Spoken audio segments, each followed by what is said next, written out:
सभी धर्म प्रेमी गुरु भाई बहन जोर से बोलेंगे जय गुरुदेव, जय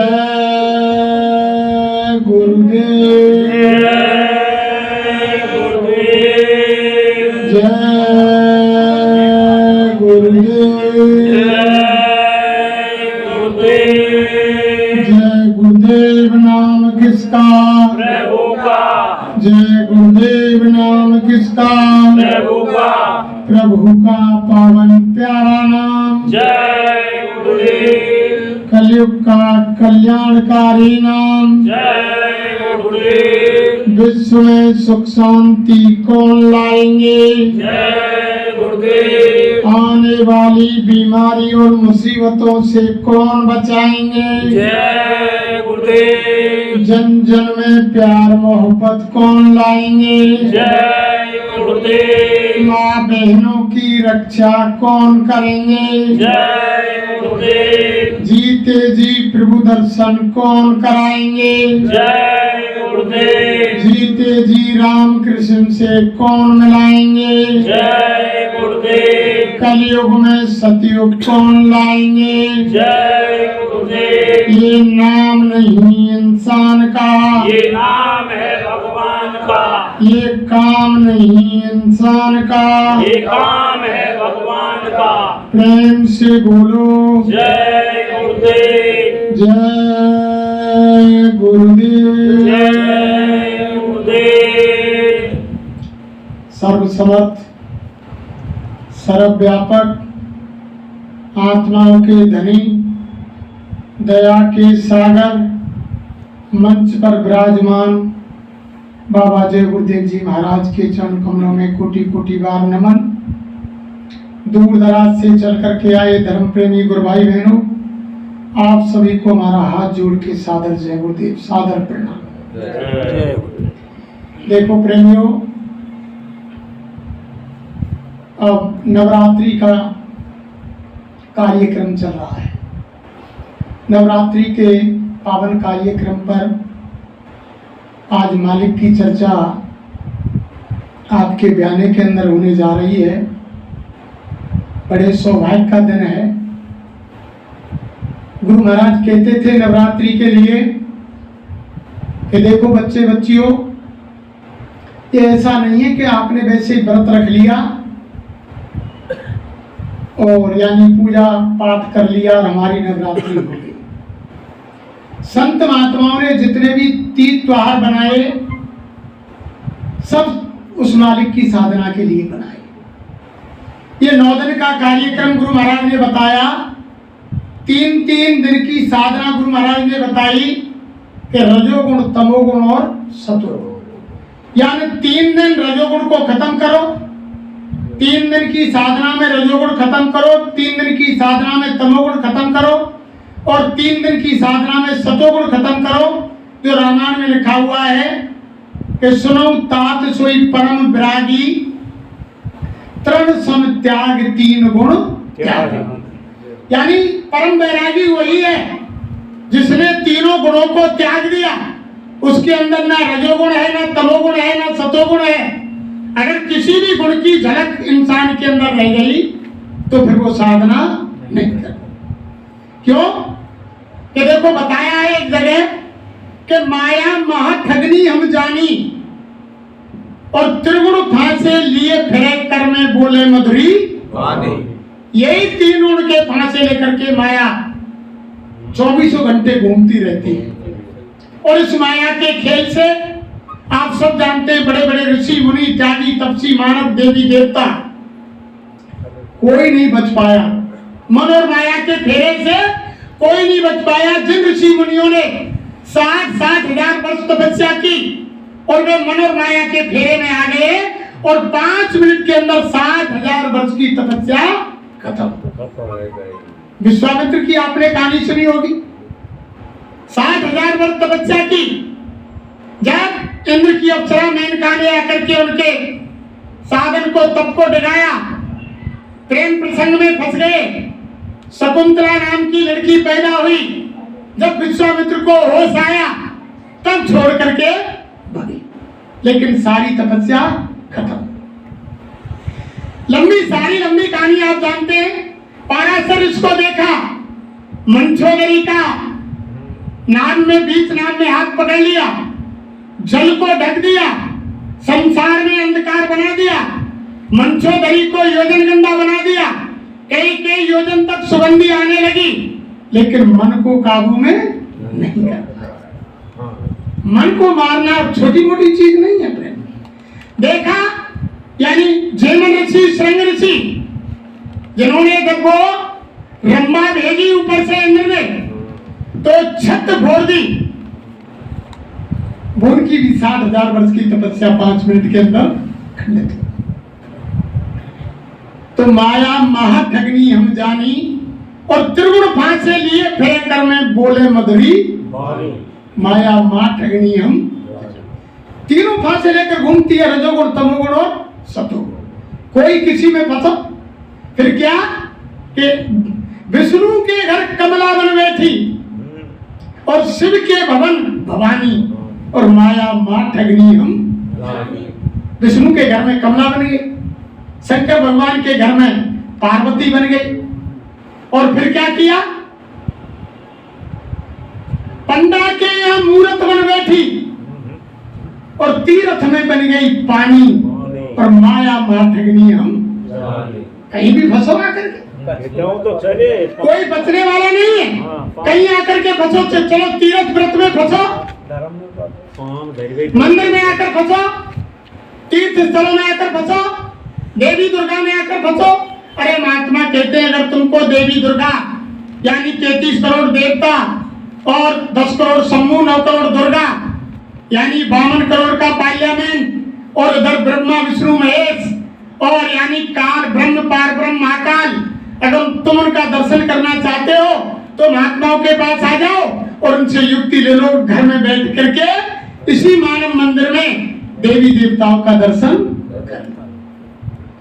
असली पूजा तो ये है, महात्माओं की असली पूजा तो ये है।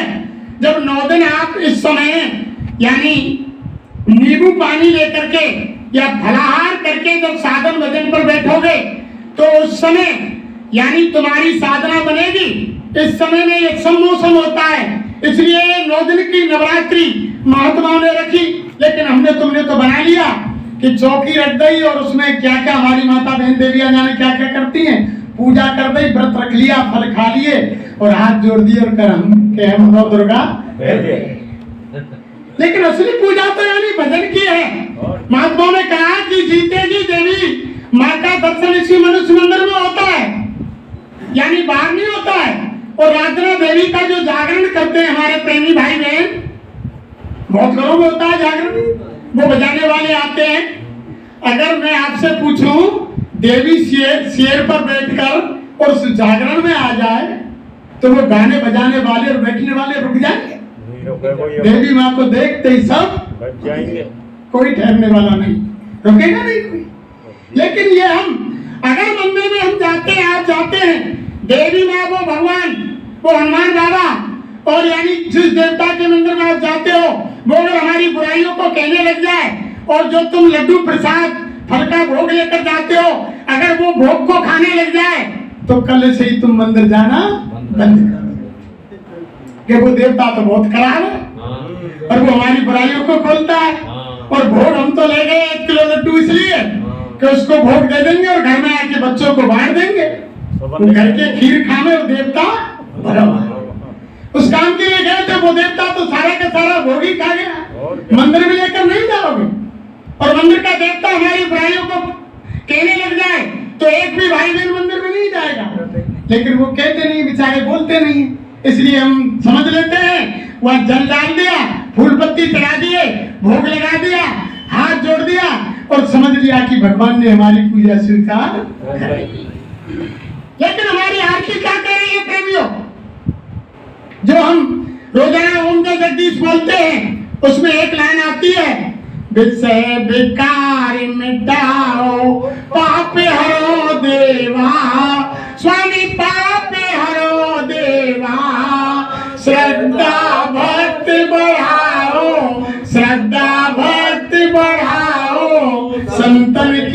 सेवा, ओम जय जगदीश हरे।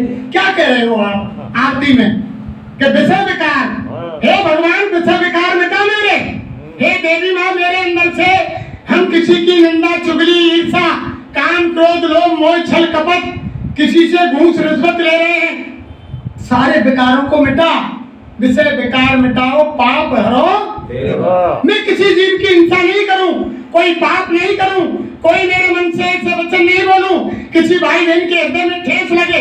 पाप करना यही नहीं है प्रेमियों कि किसी की गर्दन काट दी जाए। अगर तुमने तुम्हारी वचन वाणी से कोई ऐसा शब्द निकाल दिया और किसी भाई बहन के हृदय में ठेस लग गई तो वो पाप बन गया, वो पाप बन गया। इसलिए विषय विकार मिटाओ पाप हरो देवा और श्रद्धा भक्त बढ़ाओ। हे मालिक हे भगवान मेरे अंदर इतने भाव भक्ति श्रद्धा बढ़ाओ जिससे मैं संत महापुरुषों की सेवा करूं। और जब सेवा करेंगे तो गुरु राजी तो करता राजी और काल कर्म की चले ना भारी। और गुरु की पूजा में सबकी पूजा और गुरु समान देव नहीं पूजा। फिर इनकी पूजा करेंगे सब देवताओं की पूजा आ जाएगी।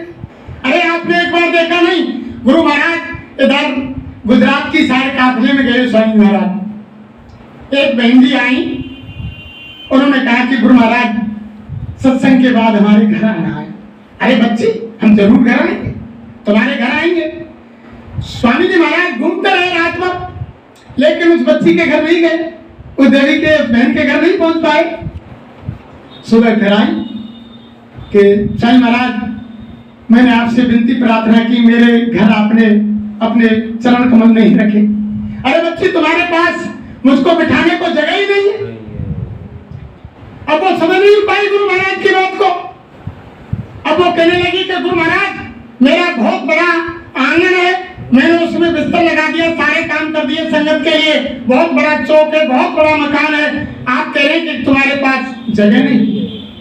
तो क्या कहा कि दिल का हुजरा साफ कर जाना के आने के लिए, ख्याल गैरों का हटा उसको बिठाने के लिए।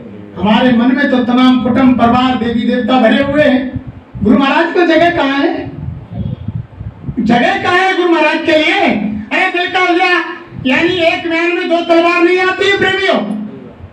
तब चाहे तो आप संसार को बचा लो, चाहे गुरु को बचा लो। तो गुरु महाराज कह रहे हैं अरे बच्चा तुम मेरे कहने से मेरा एक काम कर दो, भजन कर लो। संसार की जिस चीज के लिए तुम रात दिन इतनी कड़ी मेहनत कर रहे हो वो तो मैं तुमको मुफ्त में गिफ्ट में दे दूंगा, और जो तुम्हारा पहले प्रारब्ध बन चुका है उससे कम बढ़ती आपको मिलने वाला नहीं है। अगर तुम गलत काम करके किसी से बेईमानी से धन हड़पी लाओगे तो वो तुम्हारी नेक कमाई का घर में रखा पैसा उसको भी साथ में देगा, लेकिन मिलेगा उतना ही जितना तुम्हारे बाहर। लेकिन हमको यानी खुद पर विश्वास नहीं तो मालिक पर कैसे विश्वास होगा प्रेमियों?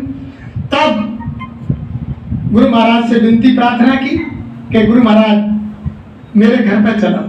स्वामी महाराज गए, जाकर के स्वामी महाराज ऐसे तखत बिछा हुआ था, जाकर बैठ गए गुरु महाराज। और शाम का समय हो गया।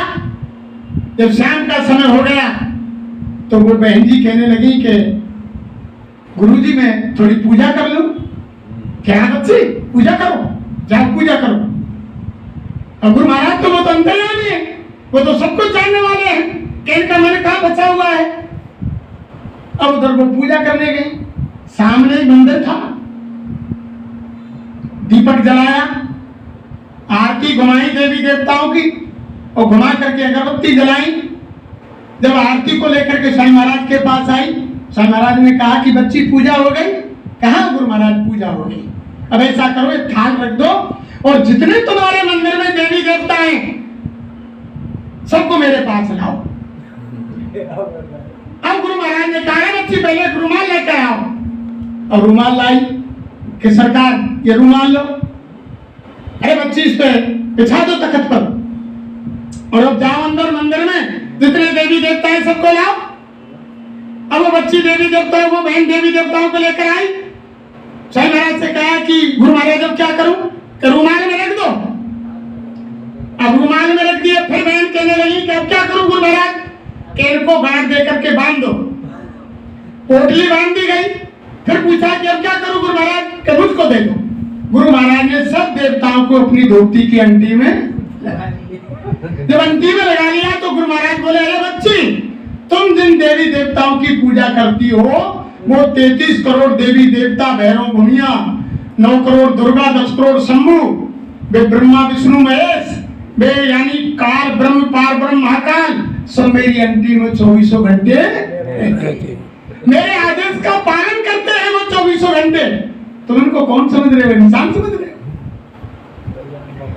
जब बाबा जी ने कहा, तुमने सुना कि बच्चा जब तुम जय गुरुदेव बोलोगे तो मैं, साईं महाराज ने कहा और क्या कहा, वैसे मैं कोई महात्मा नहीं हूं, मैं कोई भगवान नहीं हूं, लेकिन मैं तो तुम्हारा सेवक हूं।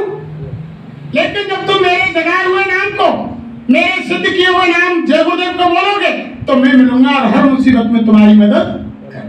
अगर तुम मेरे सिद्ध किए हुए नाम को नहीं बोलोगे और कोई नाम बोलोगे तो मैं नहीं। बताओ फिर कौन रहेंगे? अब बहुत से लोग शंका में पड़ गए कि बाबा जी तो कह रहे हैं कि मैं कोई महात्मा नहीं हूं, भगवान नहीं हूं, मैं तो तुम्हारा सेवक हूं। अरे साईं महाराज ये भी तो कहते थे, मथुरा के लोगों ने कहा कि बाबा जी जाति के धोबी हैं, धोबी। साईं महाराज मन से बोले, अरे बच्चा, कुछ लोग मुझसे कहते हैं कि बाबा जी धोबी हैं। हाँ, मैं पक्का धोबी हूँ, लेकिन मैं जाति का बाहर का धोबी नहीं हूँ।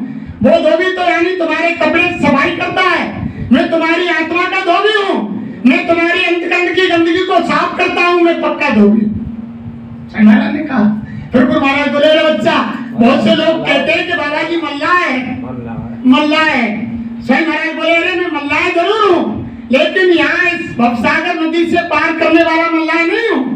मैं यानी आत्मा को इस संसार रूपी भवसागर से पार करने वाला मल्लाह है। साईं महाराज ने कहा, कभी गुरु महाराज ने ये नहीं कहा अपने मुखारविंद से कि मैं गुरु हूँ तुम्हारा। बताओ ना कभी कहा, मैं तो तुम्हारा सेवक हूँ। कभी कहा गुरु महाराज ने? ये दीनता का रास्ता है प्रेमियों। जब दीन बनोगे, एक दूसरे की निंदा चुगली करोगे, बुराई करोगे।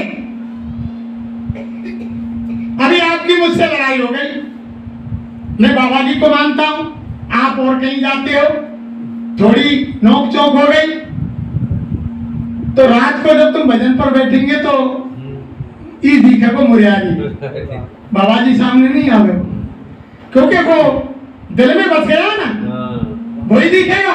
तो झगड़ा हो रहा है तो वही चीज सामने आएगी। अगर संसार में किसी से झगड़ा हो गया तो भजन में वही झगड़ा सामने आएगा।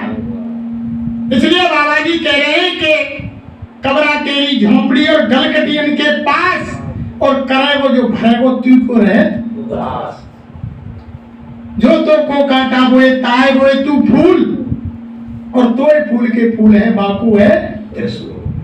यानी जो खाई खोदे अपने लिए खोदे, जो कुछ कर रहे हैं कोई कहीं करो, उनकी मर्जी का खेल है। ये छटनी का दौर चल रहा है इस समय, यानी छटनी हो रही है।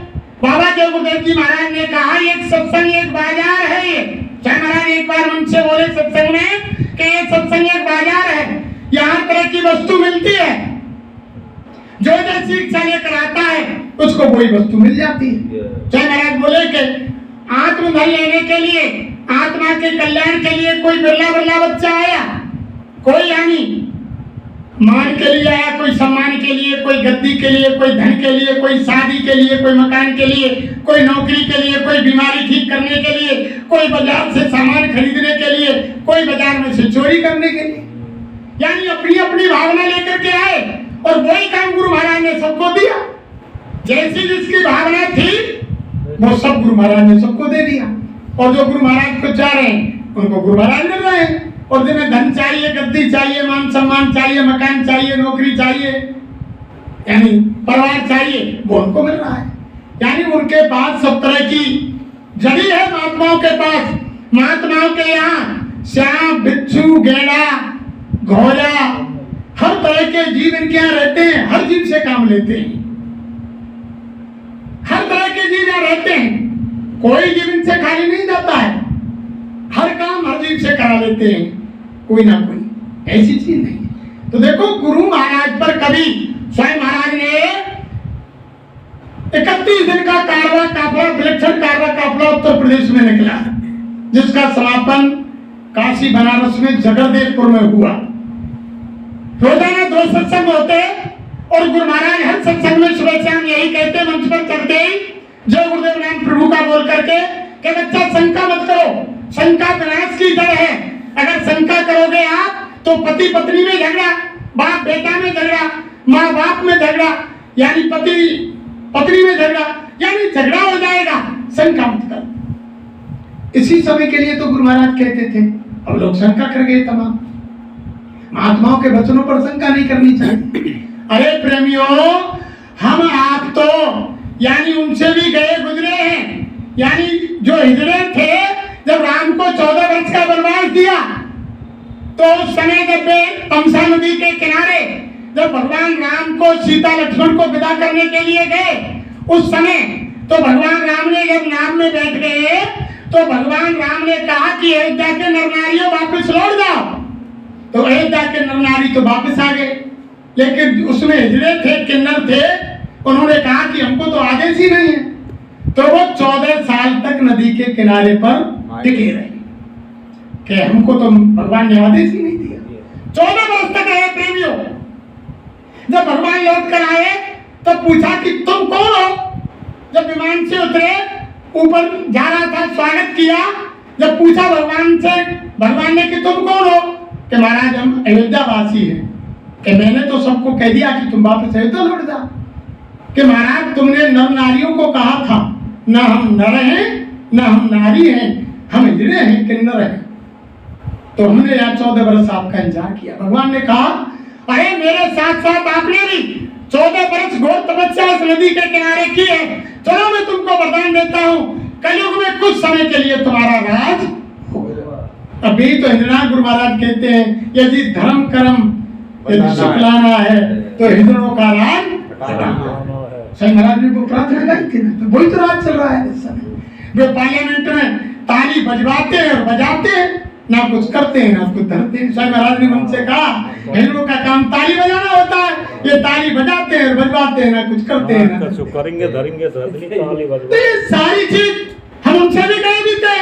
हमने गुरु महाराज का यानी 1 साल इंतजार नहीं किया और कहने लगे कि गुरु चले गए चले गए चले गए। हम आप कहने लगे, अरे सबरी का आपने प्रसंग नहीं सुना। सबरी ने अपने गुरु मतंग ऋषि के पास, लंबी कथा है, शुरू से सब आप जानते हैं, लेकिन बीच से मैं कह रहा हूं, मतंग ऋषि के पास जब सबरी आई तो उन्होंने कहा कि बेटी सबरी, तुम्हारी आस्था भक्ति में है, आध्यात्म है, तो मैं तुमसे कहता हूं कि तुम्हारी कुटिया पर एक दिन भगवान आएगा। उसी ने निर्णय में धारण कर लिया, सबरी की कुटिया अलग बनवा दी, क्योंकि मतंग ऋषि उच्च जाति के लोगों को यानी शिक्षा देते थे। उन्होंने कहा कि बेटी मैं तुमको मेरे आश्रम के यहाँ नहीं रख सकता, अलग कुटिया अपने शिष्यों से बनवा दी। सबरी वहां रहने लगी, बहुत बड़ी भगत थी भगवान की।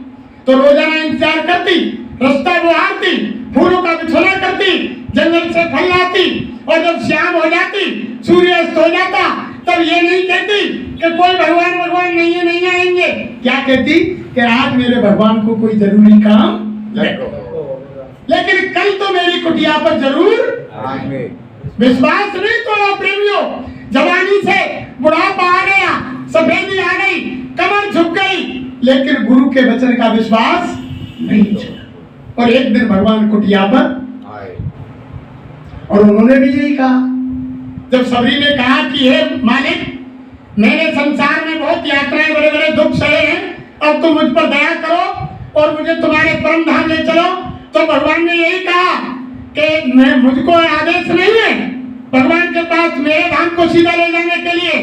तुम जाओ किसी संत के पास, मैं तुमको बताता हूँ जो नवदा भक्ति बताई कि प्रथम भगत संतन कर। जब भगवान ने यही कहा कि भक्त सबरी संतों का संग करो। तीसरी में तो ये कह दिया, सप्तम में, 7वीं में, कि सप्तम में वो सब्जेक्ट देखा और मोते अधिक संत कर ले। राम ने रामायण में कहा है कि मोर वचन पर चाहे फीका और संत वचन पत्थर की लीक। इनके वचन पत्थर की लीक होते हैं प्रेमी, कोई बैठ नहीं सकता है। और बुढ़ापा आ गया, बरोबर झुक गई, फिर भी सेवा करती रही और इंतजार करती रही। उन्होंने इंतजार नहीं छोड़ा कि मेरे गुरु का वचन गलत है, और हमारे प्रेमी कहने लगे कि गुरु चले गए चले गए चले गए। अरे ऐसे यानी संत जब चले जाएंगे तो संतुलित को कौन मानेगा? धरती पर भविष्य में संतुलित को कोई मानने वाला नहीं होगा। ये तो ऐसे बाबा हैं। देखो एक प्रेमी ने करीब 15 साल पहले नामदान ले लिया और भजन एक दिन नहीं किया। एक दिन किसी धनी मानी से लड़ाई हो गई उसकी। वैसे गुरु में आस्था रखता था, लेकिन भजन नहीं किया, नामदान लेकर के खूंटी से माला ला करके टांग दी। लेकिन गुरु में आस्था थी। जब धनी मानी से लड़ाई हुई तो धनी मानी ने कहा कि तू मेरे सामने क्या कह रहा है? मेरे पास इतना परिवार है, इतना धन है, इतने मेरे अंडर में आदमी है, मैं तुमको कल ही खत्म करवा दूंगा। जब उसने गरीब आदमी ने, जो गुरु का बंदा था, उसने क्या कहा? अरे कि तुम नहीं जानते, तुम्हारे पास पैसा है, धन है, और यानी तुम्हारे पास तुम्हारा यानी समाज है, परिवार है, लेकिन मेरा गुरु, मेरा मालिक इतना बड़ा है, तुम नहीं जानते। मैं बाबा जय गुरुदेव जी महाराज का शिष्य हूँ। उन्होंने धमकी दे दी कि मैं बाबा जय गुरुदेव जी का शिष्य हूँ, तुम नहीं जानते वो कितने शहंशाहों के शहंशाह, गुरुओं के गुरु, भगवान के भगवान हैं। जब स्वामी महाराज गाड़ी में बैठकर जा रहे थे, ड्राइवर चला रहा था, जब गुरु महाराज को हंसी आई। जब गुरु महाराज गाड़ी में हंसे बहुत जोर से, तो ड्राइवर कहने लगा, हजूर कोई गलती हो गई? क्यों हंसी आ रही है? क्या बात हो गई स्वामी महाराज? कि बच्चा कोई बात नहीं। कि नहीं गुरु महाराज बताओ।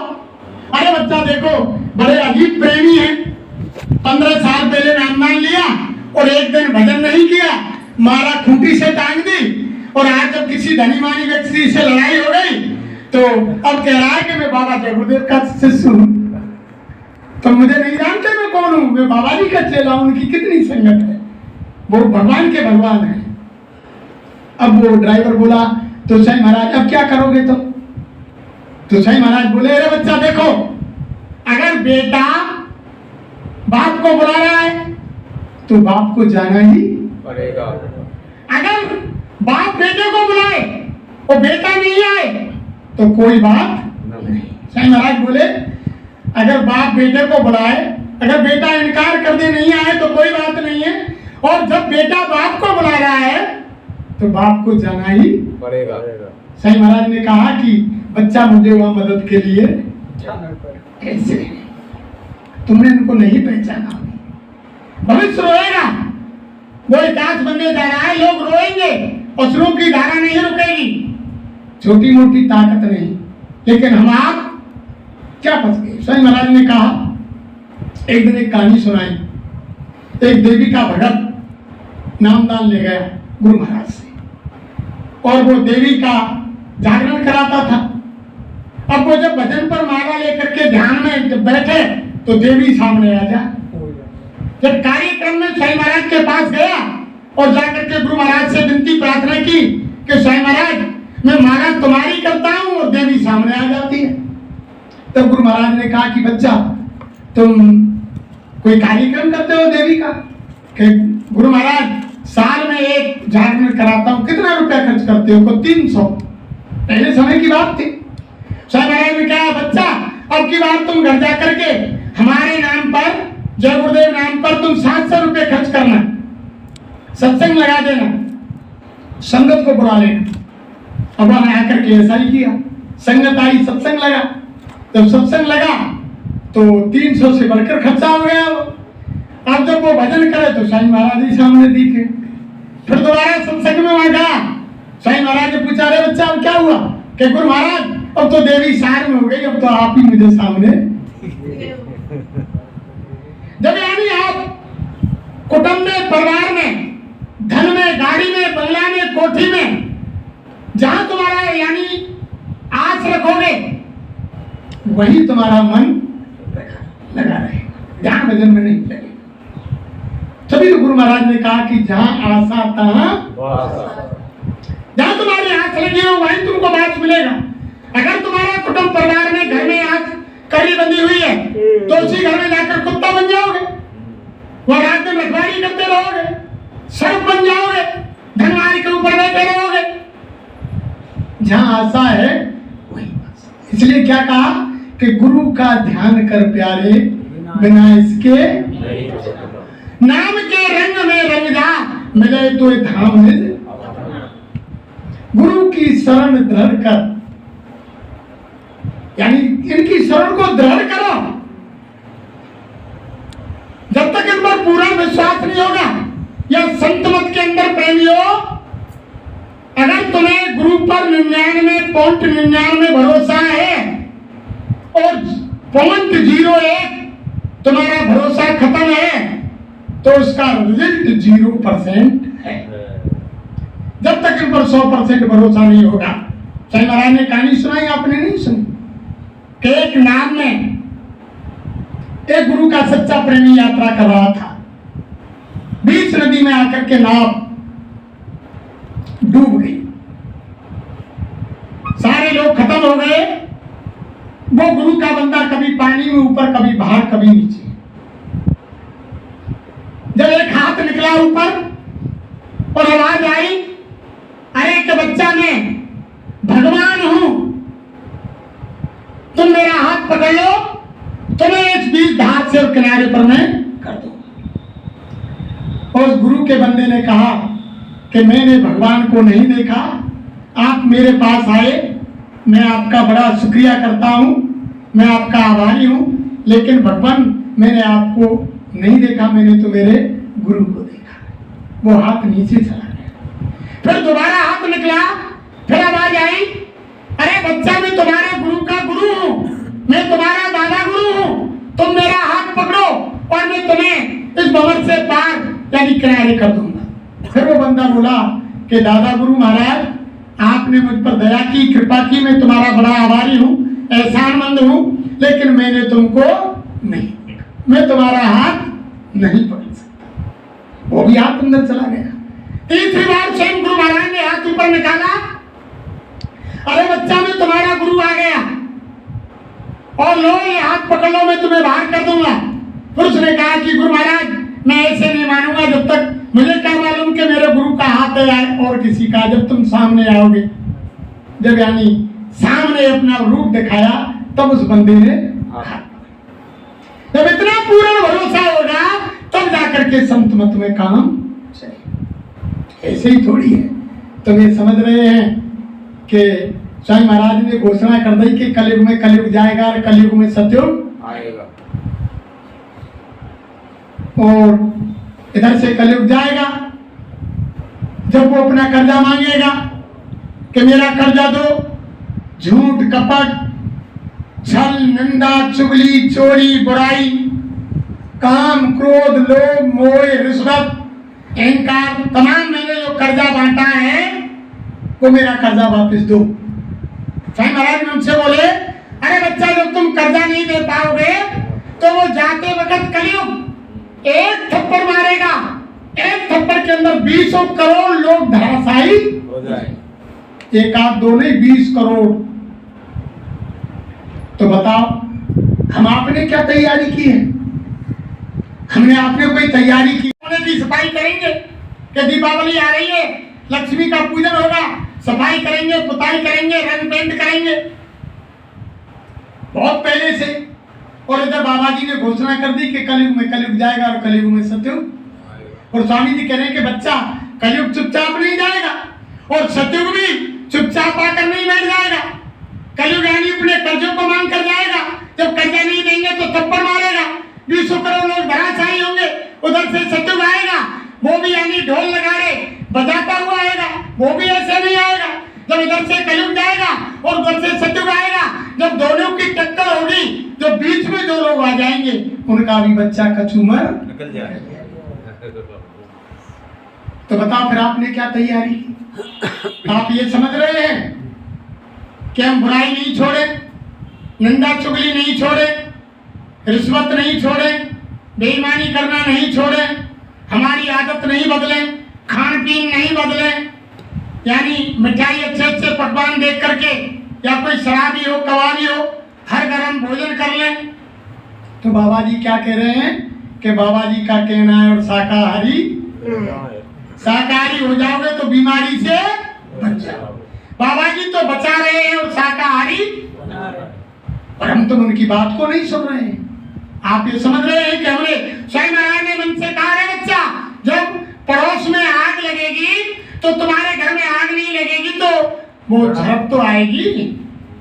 पड़ोस में जब आग जलेगी तो उसकी झड़प तो आएगी। लंका बाद में जली, पहले हनुमान की पूंछ में आग लगी।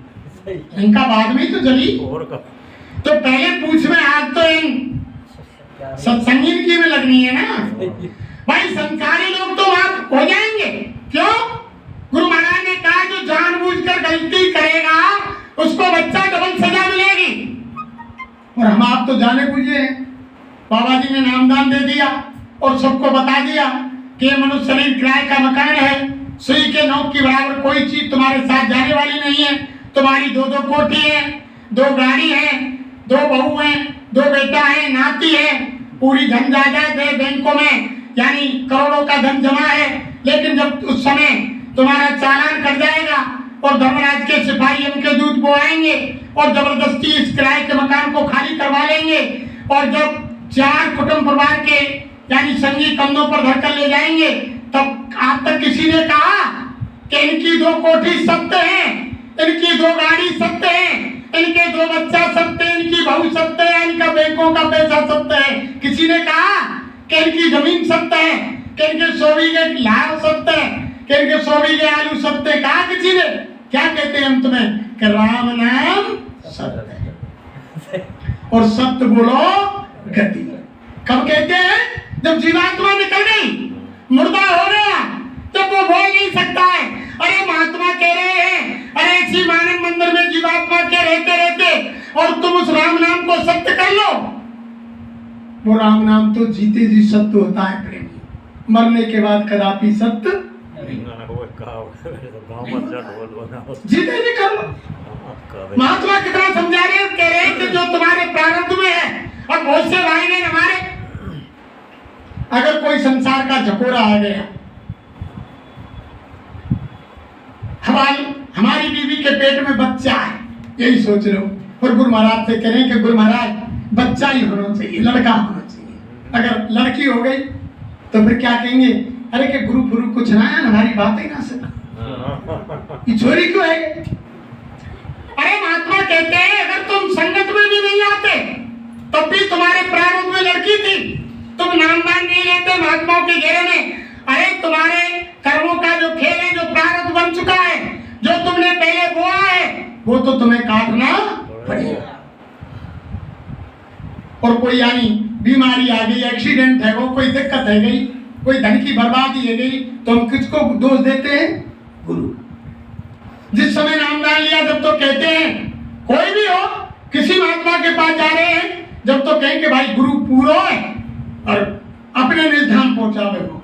और कोई संसार को झकोरा ले गो, कोई व्यापार में हानि है गई, या घर परिवार में तो कोई चले गो, या कोई पशु जानवर चले गो, या कोई दिक्कत खड़ी है गई, तो तब कहेंगे कि गुरु पूरो रहा है, तो अधूरो है, हम तो बेकार फंस गए। अरे स्वामी महाराज कह रहे हैं, अरे कि गुरु को भगवान को दोष क्यों देते हो?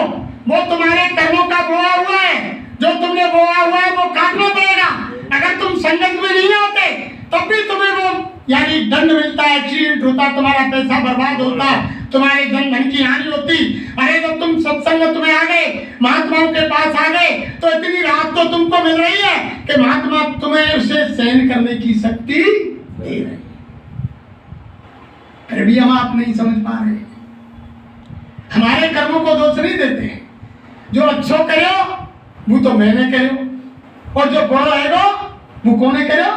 गुरु महाराज कि भगवान ने बुरो करो। भाई बात अपने ऊपर नहीं लेंगे कि हमारे कर्म को खेले, बात तो रुकेंगे कि गुरु महाराज ने हमारे संगी बुरो करे, और जो अच्छा काम है कोई मैंने करो, या मैंने मेहनत करी, या मैं जब 50 मन लाया गेहूं जब पैदा हो बिना इतने पानी दिए, इतने खाद दिए।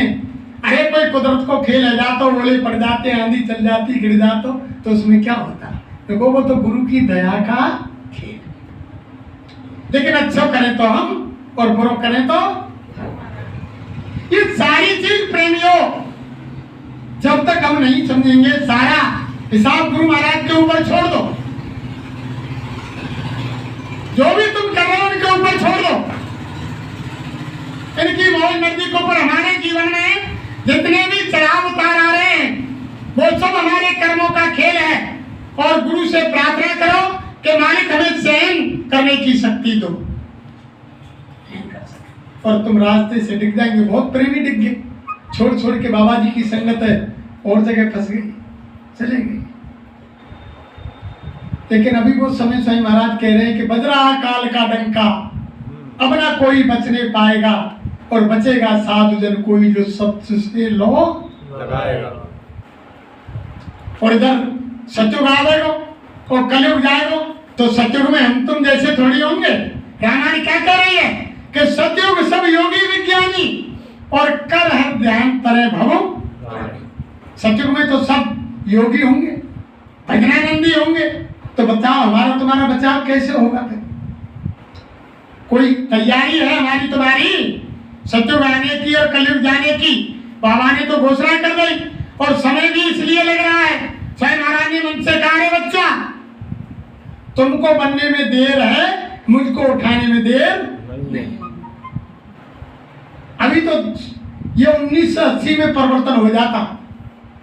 स्वयं महाराज ने दीवारों पर लिखवाई, भाई साहब तो साथ थे कि सन 80 कार्बन कराना है, जगह जगह लिखा।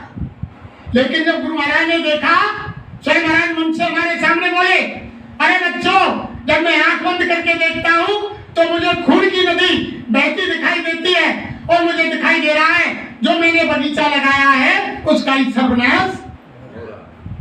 हम तुम्हें ना सुधरे। भाई गुरु महाराज ने यही तो कहा, अरे बच्चा कोई ऐसा काम मत करना जो कोई तुम्हारी वजह से मेरी तरफ उंगली उठाए। भाई हमने जैकेट पहन रखी है, टोपी लगा रखी है, टाट पहन रखे हुए, और हम काउते वचन वाणी ऐसी बोलेंगे, कोई ऐसा कर्म करेंगे, गलती करेंगे तो ये गुरु महाराज को ही तो उंगली उठाएंगे। कह रहे कि तुम्हारे गुरु ने, बाबा जय गुरुदेव ने यही सिखाया, तुम तो जय गुरुदेव के चेला हो और तुम ये क्या कर रहे हो? तो किन की तरफ उंगली उठ रही है? गुरु महाराज की। तो यानी विनाश होगा धरती पर, और छोटा मोटा नहीं। तभी तो गुरु महाराज ने कह दिया कि जब वो चौथा यज्ञ रचाया जाएगा, उसकी 10 महीने पहले घोषणा की जाएगी, और उस जगह का लोग नाम तक नहीं जानते हैं। वहां कोई बड़ी नदी नहीं होगी, कोई बड़े बड़े वृक्ष नहीं होंगे, छोटी छोटी झाड़ियां होंगी, छोटी सी नदी होंगी। अब तक जितने यज्ञ किए लोगों ने, काशी में गुरु महाराज से यह कहा कि बाबा जी तीर्थ स्थल पर यज्ञ करते हैं, वहां आगे लोग तो तीर्थ स्थल देखने के लिए आ जाते हैं, उससे भीड़ लग जाती है। उसी दिन गुरु महाराज ने संकल्प कर लिया कि अब का जो चौथा यज्ञ होगा, जिसमें जल पृथ्वी अग्नि वायु आकाश 5 देवता प्रसन्न किए जाएंगे, उस भूमि में यानी कोई तीर्थ स्थल नहीं होगा, छोटी सी नदी होगी, लोग उसका नाम तक नहीं जानते हैं। वह 10 करोड़ नर नारियों की भीड़ होगी। 10 मील तक जब आदमी खड़े हो जाएंगे, सही सब दिखाई। अब बाबा जी के चेला तो 40 करोड़ है। हम तुम पुकार रहे हैं कि बाबा जी के चेला 40 करोड़ है, और बाबा जी कह रहे हो कि यज्ञ में 30 करोड़ 10 करोड़ जाएंगे, तो 30 करोड़ कहां चले जाएंगे? फिर बताओ, सोचो, 30 करोड़ कहां जाएंगे? और 30 करोड़ में यानी जो 10 करोड़ वहां यज्ञ में जाएंगे, उनमें यानी गुरु के सब बंदे नहीं होंगे, जब संसारी भी लोग होंगे। ऐसा कौन होगा धरती पर जब बाबा जय गुरुदेव जी महाराज के यहाँ आने पर जब चौथा यज्ञ रचाया जाएगा, ऐसा कौन भागा होगा जिसने नामदान भी नहीं लिया होगा, वो भी बाबा जी की यज्ञ में जाएगा। तो उस समय तुम समझो कि 5 करोड़ सत्संगी और 5 करोड़ गैर नामदानी और 5 करोड़ नामदानी, तो 35 करोड़ ये चेलान को फिर क्या हुआ? ये छटनी चल रही है प्रेमियों। ये गुरु के वचन है कि 10 करोड़ होंगे। वहां स्वयं महाराज ये भी कह सकते थे कि 40 करोड़ होंगे, हम नहीं कह रहे हैं, लेकिन विचार करो कि बाकी लोग कहां जाएंगे। ये छटनी का दौर चल रहा है। डम डम डम डम महादेव का डमरू बजने वाला है। नेत्र तीसरा खुलते ही शिव तांडव राज रचाएगा, खंड खंड इस भक्त सुना का त्राय त्राय। मानव की का पेट चलेगी, अंबर तक फट जाएगा और इस धरती का सारा आंगन लाशों से हट जाएगा। महाशक्तियां दुनिया भर की मिट्टी में मिल जाएंगी और क्रूर अधर्मी इस मानव की अकल ठिकाने। सारी चीज गुरु महाराज ने कही। आप ये समझ रहे हैं आपके दिल दिमाग में ये निकल रहा है कि ये होगा नहीं। अरे बाबा जय गुरुदेव महाराज तो इतने दयालु हैं कि सन 80 से पहले ही 80 में बख्शी होनी थी, उससे पहले गुरु महाराज ने अयोध्या में काशी में जाकर के शंकर भगवान जो संहार करने वाले थे सन 1915 फरवरी से 25 फरवरी सन 1979 में काशी में यज्ञ रख करके शंकर भगवान को खुश कर लिया और यज्ञ में भोले बाबा प्रकट हो गए और बाबा जी से कहने लगे, अरे बाबा जय गुरुदेव जी बताओ अब मैं कौन दिशा से यानी संहार की तैयारी करूं।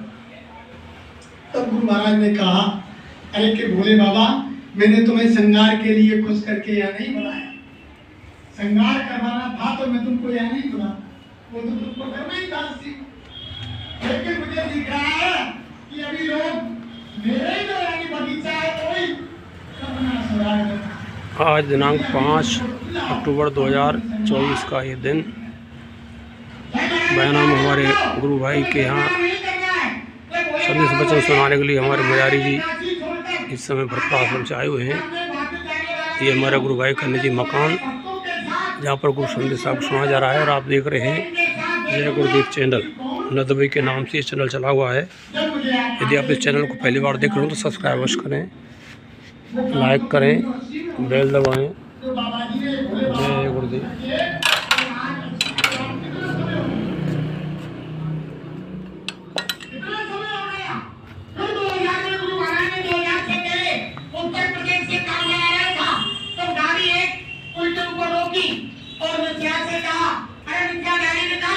और नोट करो, दो के ऊपर जब 3 जीरो होंगी जब उस समय कुछ और। लेकिन गुरु महाराज से पहले गुरु महाराज बोले, अरे बच्चा कोई भविष्यवाणी मत करना, सारी भविष्यवाणी काट दी गई है, सब फेल कर दी गई है और समय को आगे बढ़ा दिया। इस स्वामी जी के वचन बता रहा हूँ मैं, समय को आगे बढ़ा दिया है, कोई भविष्यवाणी मत करना, सारी भविष्यवाणी फेल कर। औरों को भगवान कृष्ण ने 3 बार जाकर समझाया। पहली बार कहा तुम्हारे भाई आधा दे दो, दूसरी बार कहा कि 5 ग्राम दे दो, दुर्योधन ने कहा कि सुई की नोक से इतनी जमीन नहीं है, तीसरी बार ये तुमको जो चाहे दे दो। फिर दुर्योधन ने क्या कहा, अरे दूसरा करने सिपाहियों, ये कृष्ण की पांडवों की मान में जाता है, ये बर्बादी करता है कौन दोस्त। तब भगवान हंसे, तब भगवान ने कहा कि जब नाश मनुष्य पर छाता है पहले विवेक मर विनाश काले विपरीत बुद्धि। भगवान ने कहा कि अपने प्रयास का समय आ गया, न जमीन को कौरव भोगेंगे न पांडव भोगेंगे, और सर्वनाश धरती पर। तब बाबा जी कोई काम तो कर रहे हैं, लेकिन हम तुम बात को नहीं समझ पा रहे हैं।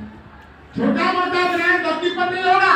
जो सूरदास जी ने लिखा कि अरे मन धीरज क्यों न धरे, सम्मत 2000 के ऊपर ऐसे योग करें, पूरे पश्चिम उत्तर दक्षिण 24 काल फिरे, अकाल मृत्यु जगवाएगा पे प्रजा बहुत। अरे मन धीरज क्यों ना।